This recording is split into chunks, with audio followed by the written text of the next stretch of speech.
ጓደኛ አላችሁ? እርግጠኛ ሳትሆኑ አሁን እንዳትሉ። ጓደኛ ስላችሁ ይሄ የምትገባበዙት ልከክልሽ የምትሉትን አይደለም። ወይም ባለባበስ፣ በስራም በኑሮ ደረጃም ተመሳሳያችሁ ስለሆነ የያዛችሁትንም ጓደኛም አይደለም።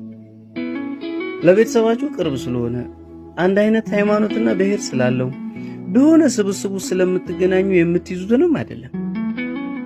ይሄ ሰው ጓደኛዬ ቢሆንስ ሐሳቡን ውጫዊ አካሉንም ወይም ቅርፊቱን ወድጄለታለሁ ብላችሁ በቅል የምትይዙትንም ጓደኛ አይደለም። እኔ የምላችሁ ስትደሰቱ፣ ስትከፉ፣ ስትገረሙ፣ ሲደብራችሁ ወይም በየትኛው ሁኔታ ላይ ሆናችሁ ስለሆናችሁበት ጉዳይ በነፃነት ስታወሩት የሚገባው ብትቀባጥሩም ብትነዛነዙ ከነምናምኑ እስከ ጥግ ብሎ የሚሰማችሁ እንደ ስራ